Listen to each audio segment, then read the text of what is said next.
बर' हारिमुखौ मोजां मोनग्रा सुबुंफोरनि थाखाय गोजोनथाव खौरां। दानि सोलिफुनाय डिसेम्बर दाननि 12, 13 आरो 14 हरथामनि हाबाफारि लानानै दुलिगाव गामिनि गेवलां गेलेग्रा गुवार फोथाराव बर'नि आयराखि थियेटार दिन्थिफुंनो थाखाय साखाफारा जाबाय।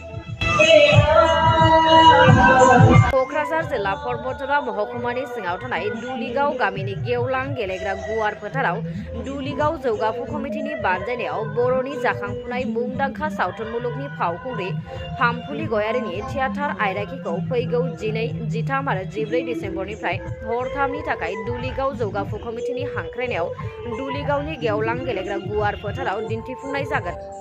बे बोसोरनि साबसिन नायजाब हालाङा लिरनाय जोबथेसालिनि मोसा बेखौ गिबि हराव दिन्थिफुंनाय जागोन होननानै बानजाय आफादा मिथिहोदों।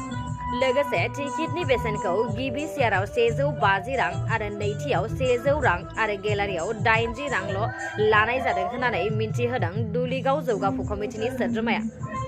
बेखायनो नायजाब नायनो मोजां मोनग्रा रायजो राजाफोरखौ लैहोर लैहोर फैनानै नायफैनो थाखाय गुरैयै खावलायहरदों कमिटिनि सोद्रोमाफोरा खौरां बिजोंनि गेजेरजों। बेथ' नंगौ। गिबियाव खौरांगिरिनिसिम खुलुमनाय बावबाय। बेयाव जोंनाव आयराखि थियेटार जानो हाबाफारिया जाहैबाय 12, 13, 14 नैबे दाननि डिसेम्बर दाननिनो।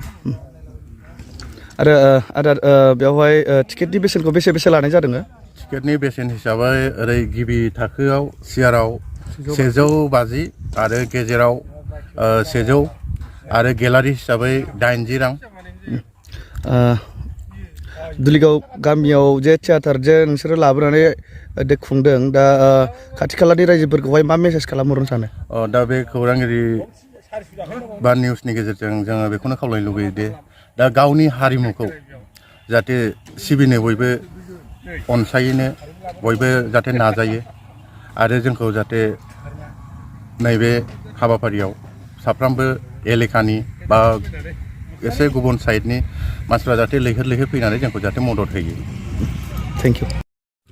12 आरो 13, 14 बे आयराखि थियेटारनि थाखाय जों दा रानिं खामायाव सोलिबाय दं।